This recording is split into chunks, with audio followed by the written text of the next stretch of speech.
We're talking feats of strength, by the way. Maybe that is a feat of strength, eating Doritos or Flamin' Hot Cheetos at 5:45 a.m. But why are we talking about feats of strength? Well, we're joined right now in studio, courtesy of River Islands, by Catherine Breed. And you're wondering, who is Catherine Breed? Well, just former Team USA swimmer, NCAA champion. And she has announced a plan to swim California in 2026. And Catherine, good morning to you. I appreciate you coming down here. You're a Bay Area native. Tell us a little about yourself, what you plan on doing, and what Swim California is. Yeah, good morning, Joe and Sam. Thank you guys so much for having me. Absolutely. Glad to have you. Yeah. So I grew up in Pleasanton, grew up sailing, swimming in the Bay. You know, that was where we spent our family weekends. And then I went to UC Berkeley, swam there for 4 years. So a little about me, I guess I would identify as an ultramarathon open water swimmer. It feels like a very niche thing, but I think of myself more as a water woman. I've been doing ultramarathon swimming for 9 years, and that was following graduation from Berkeley. That started with swimming the whole length of Lake Tahoe and breaking a 30-year-old record set by a man. So I was pretty stoked about that. Damn, hell yeah. And then that just started this crazy journey, and I've been quietly thinking about, could I swim the whole coast of California? Like, I love this place. I love this water. And about 2 years ago, I voiced it out loud to a friend, and she was like, you can totally do this, but you need a team to help you. So 2 years ago, we created a team, and we've been planning all the strategy and the impact we want to make, and the storytelling and logistics and sponsorships and donation, all of that behind the scenes, and formally launched it May of this year. And Swim California is a 900-mile swim from Oregon to Mexico. It'll be staged, so I'll swim about 5 hours a day. Starting and stopping at the same location. We'll be sleeping on a boat. And the goal is to tell a story of the coastline, the people, places, and problems in our backyard, and just educate people on this coast and our backyard. And so it's a love letter to California, and the goal is to inspire, storytell, and create an impact after, which is a nonprofit I created, Sea Dreamers, to get more women and girls into ocean activities. Oh, that's So that was a lot. No, that's I like incredible. That's an incredible breakdown. No, Yeah. It was an incredible breakdown. 900 plus miles, Catherine. 900 plus miles.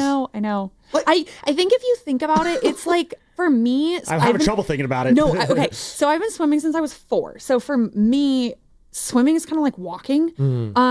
I actually went on a 7-mile hike the other day, and I was like, "Oh my god, I hate hiking." I don't actually hate hiking. You and I are kind of the opposite, because I love hiking. Okay, yeah. I was just telling Spinner, my great athletic feat was a 90-mile hike over 10 days. I love hiking, so I feel like, I could walk along the side of the coast, and you could just swim along. Okay, so if you can think about doing the PCT, like people do the PCT all the time, and that's Pacific Coast Trail. Yep, Pacific Coast Trail. That's Canada to Mexico. That takes 4 months. So I'm basically doing like a through hike in the water. I think it's a little bit harder to swim it though. Well, so I'm kind of curious. So in your bio, I love how you phrase this. You say that after college you fell into, and you just said it now, kind of a niche thing. You found your niche, but you describe it as, I want to make sure I'm phrasing it right here. I found my niche. Cold water is how you start off. Cold water, long distances, and a strong sense of community. But you start off with cold water. What is it with cold water that has you because, Spinoni, he hates the cold. He can't fathom how you're going to deal with the cold. I grew up down in Monterey Bay. If you've grown up in Northern California, all you know is Arctic runoff, and it is cold water here. And I just can't swim it. Yeah. So, for me, I went to college in Miami. I got to be around warm water all the time. The concept of just being immersed in cold water all the time does not really resonate with me. So explain to me, for you, how is it you came to love being in the cold water so much? Oh my gosh. It is interesting. I started with cold water. I don't know if I love it, but I feel very comfortable in it. And I think it's really cool. I'm not going to get into the science behind it, but your body can adapt. And so it's really interesting how my body can adapt to swim in cold water because of the time I spend in it and the way I train. But yeah, cold is also relative. Like, the bay is 60 right now, and to me, I'm like, oh, 60 feels so warm. So yeah, I think I love the challenge. I love that I have the opportunity in these swims to see how tough I can be and keep going. But important note for Swim California, I will be wearing a wetsuit for the first part. Yes. because the first part. So at some point you'll do it without the wetsuit. Yeah, I don't like wearing wetsuits, but that's hardcore. The North Coast is going to be way too cold for me. Well, so real quick, Sam, I wanted to get to, because we are Catherine Breed. Let's let the audience know, former Team USA swimmer, NCAA champion, right here, Cal's own, not a Cal's own, but Cal Berkeley's own. I know I can go for one right now. I'm so hungry. I'm starving. You're probably going to be starving when you're doing this, by the way. Yeah, calories you're burning and what you have to eat on the boat. We're talking all about it. Right, exactly. It's good. You have to have a nutritionist or a plan there, right? Like all of this. This is a really long thing. Just like if you're, because when you think of marathons, right, you don't go to swimming, you go to running and endurance in that trail, and that's awesome, and that gets all the love and the fame. And when you think swimming, who do you think first and foremost? I think most people think who? Michael Phelps. You think the butterfly. You think of just relays, Ledecky, exactly, all of that. So I do think this is going to be even more impressive than anything of those, and it's great. Gold medals, all of that was standing, but a 900 plus mile swim. If I was to say, Catherine, your biggest, and you're, everyone's got fears of this stuff, right? I think of sharks. I'm going to be honest. I think of sharks immediately. Great white shark. Like, we have a lot of them around here. Yeah. Is that something to even be concerned about? I know surfers have to deal with, you're not going to be a surfer. Is that something, any fear factor for you? Sharks? Is it just the water itself? Like, some of the concerns when you do something like this. Yeah, sharks are a very real fear that I have. I'm actually going to be swimming from the Farallon Islands to the Golden Gate Bridge next week. So I'll announce that on my social. Please. But that's very sharky. I have seen 2 great whites while swimming and then one time surfing. The reality is I'm not shark food, and I don't look like a seal, and the way that they hunt, they're not looking at me and like, oh, that's easy prey, when I'm next to a boat and a kayaker and have a shark shield. So it is scary, but I actually spoke with a woman who paddled the whole West Coast, and she said she shot 1 shark in her whole time. So they're out there, but that's not really the biggest concern. I think wind, waves, currents, the boat breaking, those are more realistic. But. Yeah, so you mentioned the currents there, and I want to hear what a shark shield is as well, too. So it's going to be a 2-parter. Part 1 is describe the shark shield. Part 2 is you mentioned the currents there, and we have a host here at our station, Dan Devone. He's also a member of the Dolphin Club. I don't know if you guys have ever crossed paths. But he's a big time swimmer too. And I'm texting him. I'm like, Dan, like, we got Catherine coming on. Like, what's, she's a long distance swimmer. Do you know who she is? All that stuff. And he told me that, one of the hardest things for him when it comes to swimming is dealing with the currents. Mm-hmm. And so I want to ask you, how do you kind of plan out for the currents? Because he told me the story of a friend of his who swam the English Channel, which I believe, have you done? Yeah. So you know how it's done. Like, his friend got caught in a bad current, and over the course of an hour was only able to make it 200 yards. Oh my gosh. Had to get pulled out of the water. So when it comes to planning this trip, how do you factor in the currents here, and how much of a role do those play, along again with my aforementioned shark shield question? Yeah, I'll start with the shark shields because that's an easy one. So there's 2 types of shark shields, one that's magnetic, one that's an electric current, and both of them essentially interfere with the shark's navigational systems. Some people might argue it attracts the sharks. I don't know. There's not a ton of data around it, but what it does is you can think of it as a strobe light or like bear spray. Oh, I'm looking at it right now. Yeah. It's almost like it emits a pulse as you're saying that it, all right. So like a sonar thing almost. Okay. So if the shark wanted to, like if a bear wanted to attack you with bear spray, it could, but it's enough to be like, there's probably easier food around. So that's what the shark shield is. Currents are absolutely something to think about. This past Saturday, swam from Rodeo Beach to Sausalito, Barbacci, and we had to plan it on when a flood is, so when water's coming in. The coast is going to have a really nice current from the border all the way to Monterey, and then things get funky. They'll get even weirder when we get to Point Conception, and so we'll have to make some decisions. Do we go way out to sea, or do we hug the shore? Something that's good for me is I'm a very fast swimmer, and so I can swim through currents in ways that other people probably couldn't. Good. So that's helpful. Speed is helpful, especially when you're trying to work with Mother Nature. Absolutely. No, yeah, totally. And you're going to need support for the people for this, right? Like, this is a long journey that's going to take a long time. You're going, Mexico, Oregon, doing the entire West Coast Well, not Oregon and Washington. Okay, exactly. You're right. I'm a Okay, slacker. Okay, well that's true. But only 900 miles. only 900 miles. Excuse me. So it's California, Mexico. Yeah. Okay, there you go. All right. Now we don't need to go up to the Pacific Northwest, anyways. They're dealing with their own crap. But you're gonna need support for the people to make this happen, right? Yeah. Where do you go to donate and support you, Catherine Breed, in this journey? Thank you so much for asking that. Yeah, I do want this to be something that California specifically can own, and anyone that's outdoors or inspired by this can be a part of it, and we need help. Like, that's the reality, is endeavors like this take resources in the form of like a boat or crew, volunteering, places to stay, but also money is always, cash is king. Mm-hmm. And so we are fundraising right now. You can go to either swimcalifornia.com or catherinebreed.com. They both link to the same place. And there's a little Joe Shasky shout out there, but you can donate. The donations are coming in through Sea Dreamers, because this is going to be Sea Dreamers' first event. So it is a 501c3, and that's helpful to know.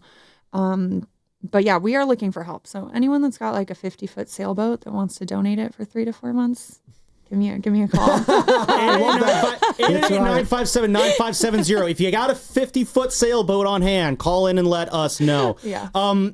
So obviously, again, you said you're doing the Golden Gate Bridge to the Farallones. You've done some other swims, obviously, recently. I assume that's all part of the training process to get ready for this. Kind of walk us through, though, your whole process because you said 2 years ago you hatched this idea, right? Yeah. So what's been the training process been like for you since then to get ready for this? And then just out of curiosity, what is your previous high for most miles swam in one go? Yeah, longest miles I've swam is around 27, 28 miles around Manhattan and Golden Gate Bridge to Half Moon Bay. This is quite the jump. Yeah. Well, yes and no. I'm only swimming 5 hours a day. Okay. So that gives me a lot of time to rest. Sam. Yeah, only 5 hours a day. Yeah. But that's all I have to do. Right. And so I did just swim around Lake Tahoe, did 60 miles in 5 days. So it was a little mini sample of that, and I felt great. So it's a testament to like just lifelong training that I was able to maintain that. I forget the second question. Well, it was, just more like, that happens to me all the time. Just your training process for how you build up your. Yes. Well, I guess because so you're at obviously 5 hours a day. Then how many miles then do you kind of expect to knock off each day? Obviously, knowing that currents and fatigue are going to average is going to be 10 miles a day. And so how I'm going to train it, I've talked to people who've done 4-month-long events like this, and you really have to get your body through the first 2 weeks. So I'm going to be training not to do 4 months, because that's too much to think about. I'm going to be training to do 2 weeks very successfully, and then my body will settle into this is our routine, this is the new normal. So just a lot of swimming, time in the water. Since Half Moon Bay, I weirdly got bamboozled into doing Ironman stuff, and so this year I'm back with swimming, and I did Tahoe, which went well, and then the Farallon Islands to Golden Gate Bridge next week. Talking with Catherine Breed right here on the Morning Roast. Who is Catherine Breed? Oh, she's just attempting to swim the entire West Coast, California to Mexico, 900 plus miles. And you can go ahead and donate in her journey here, catherinebreed.com or swimcalifornia.com as well. Obviously, a Cal legend. I'm saying it on your behalf. You're a Cal legend at this point, NCAA champion and former Team USA swimmer as well. And have you, had any, encouragement from your former Team USA other swimmers or, some of your collegiate athlete friends over at Cal? Has Michael Phelps hit you up yet? We gotta get Michael Phelps out here supporting you. Cal alum. Yeah, come on. Yeah. No, Natalie and I chat on Instagram. There's definitely support from the Cal community. There's a lot of former swimmers at the Olympic Club where I train. And on the team is my former roommate who rowed at Cal. So Cal is actually, I think every person on the Swim California team has a connection by either going to like grad school or undergrad at Cal. And I love it. That's pretty cool. Go Bears. Yeah. Go Bears. Absolutely. Keep that axe at home in Berkeley. That's what I always say. So when you're swimming out there, it's like you're going to be, for the most part, kind of on your own. Obviously, you're going to have a team of people around you to kind of keep you safe. But like, it's just going to be kind of you in the water out there.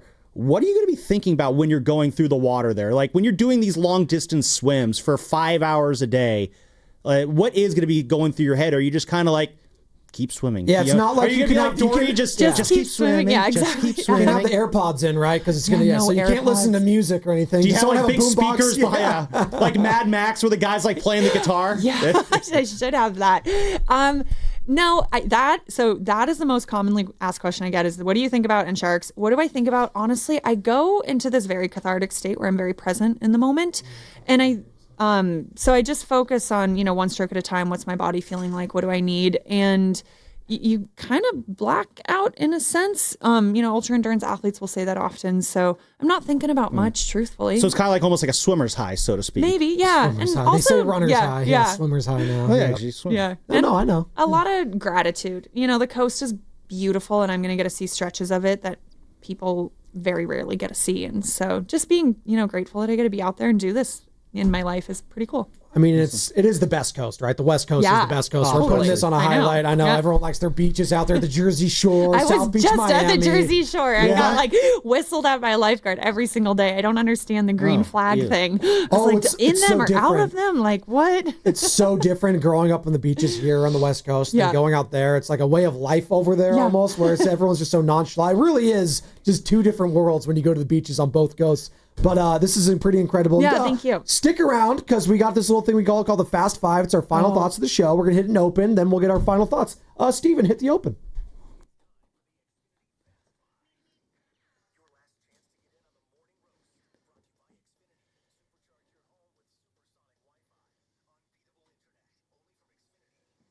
All right, we got Catherine Breed in studio joining us right here, former Team USA swimmer, NCAA champion at Cal, and she is going to be swimming a 900-plus miles, and it's Sea Dreamers. That's where we're going to raise the awareness for. That's the name, correct? Yes, Sea Dreamers is a nonprofit. Yeah. Nonprofit opens the doors for women in ocean-based activities to accomplish big goals. Join a network of empowered individuals and educate on ocean conservation, which is a very big deal. We all grew up here on the coast. We love it. I could not imagine living away from the water. I'm sure you couldn't either. Totally agree. So this is a really awesome It's weird thing. that people do that. It is. No, well, Imagine living in a landlocked state. What an awful way to live. I wouldn't even know west, north, east. I had cousins that came over here from like Oklahoma, and they looked at like the seafood that we had and was like, I'm not eating any of that. I too can much eat the chicken. catfish on Like the we go to like a fancy like seafood restaurant. I was like, all the chicken tendies and fries, which I'm not eating on. I'm right there with you. By the way, what are you going to be eating? During this whole trip, God. that's what I need to know. I'm asking my mom to make me home cooked meals. Actually, Okay. Yeah, yeah. She has experience with like long sailing and stuff, so they're gonna prepackage some family meals. For me. There like is there like a special diet that they want you to a lot of food. A lot of food. Like if I could have a cheeseburger every single day. So it doesn't really matter what, as long as the calories get in you. No, yeah, it doesn't. It's not like a carb buildup or anything? No, I'm not like gluten free. No, like whatever. Just bring it. Yeah, just everything. Everything. So what you're saying is we need In-N-Out Burger to sponsor this immediately. Oh my gosh. And they need to be on the boat feeding you double doubles. If they like zoomed out on a little boat, right? Here's your In-N-Out order. Has a little hat, the paper hat on too. That would be. They have like an In-N-Out drive-through they can like put out on the water for the boat to go through. So one thing I want to ask you here is obviously you need a team of people around you to help you. This is partly what you've been doing for the last 2 years. Describe to me what this team looks like. You know what it says? I'm putting together a team. I know. What is this team looking like for you right now? And are there more team members that you're still looking for right now? If someone wants to do content creating for me, that'd be great. Social media is so hard for me. But right now we have. Yeah, Steven there Rizzo, we go. his eyes picked up back there. We have Lily Becker, who's acting like an attorney, lawyer, oversight. My friend Patrick Horn, brand sponsorships. We're just bringing on an agent. We haven't signed anything, so I don't want to say that out loud yet. Totally. We have 2 people working health and nutrition and just checking in with how I'm feeling. A PR person, a fundraising person, and then we'll have 2 paid crew on the boat to just help with things, plus the captain. It's a big crew. And there's a production team too. So that's a whole nother like 4 people. Yeah. And then who operates the Shark Shield? Well, it's an on-off switch, so I think anyone can do that. I do want to ask this, and we're joined by Catherine Breed right now in studio. Your teams, you grew up here in the Bay. This is very important now. This is going to make or break the hardest question we ask you. This is going to make or break the entire. Yeah, this is going to make or break the entire interview right now, Catherine. Who are your teams? You grew up in Pleasanton now. All right, East Bay. Obviously, Cal's with Stanford, so anti-Stanford. We get that. That's fine. No, one of my best friends is Stanford. Yeah, no, I actually like that rivalry. I think it's very friendly. I don't like USC. Boo. No, we know no one likes USC here. Well, we have our director of sports, our number 2 to Matt Higgins, from a graduate from USC, Lucas Alexander. Yeah. But who are your teams here? You Niners, Warriors? What do we like? Oh my gosh, definitely Warriors for sure. That's hard with like A's or Giants. I think probably the Giants. Okay. And then football, I don't really watch football, but I've been to both games and I've honestly had a great time when Raiders were over in Oakland and 49ers. So pretty agnostic to that. Okay, fair enough. You just touched all the bases right there and you made no one angry. Yes. Very smart move, very political. I expect no less from Cal Berkeley, Sammy. So there you go. So very excited. Is there a chance while you're doing that, do you have the starting date set? We'll be starting probably late June, early July next summer, but I want at least the first 2 days to be good. Yeah. So we'll probably just look for a nice first 2 days in July. But is there a real? Oh, well, that's a good question because obviously we get the what we dub the Indian summer here in the Northern California, where it's warmer, like in October, September area. But is that like more current based when it comes to those months and what you're projecting? Yeah, it's more of like when I want to finish because I definitely want to be done before November because that's when there's going to be more storms and big swells coming up. Well, the big reason I asked is because at some point when you're on this journey next year, we got to get you to call in and give a status update. Oh my gosh. I would love that. Go to Catherine live from somewhere in the Pacific. Right. Parts unknown. I love that. Hey, Catherine, thank you so much. That was amazing. So much. Thank you. This whole thing is amazing, and what you're doing to raise awareness, just to help young women in swimming, and also just the California coastline. We got to protect this. It's the most beautiful part of the entire globe. I agree. We need to do all we do to protect it. CatherineBreed.com. Swim California is the mission. She's going to crush it starting next year, but she needs all the help that she can get right now. So go to CatherineBreed.com or SwimCalifornia.com. Where can we find you on Instagram, by the way? Oh, so you can follow your journey. Yeah, Catherine.breed. There you go. Catherine.breed. I can remember that. There you go.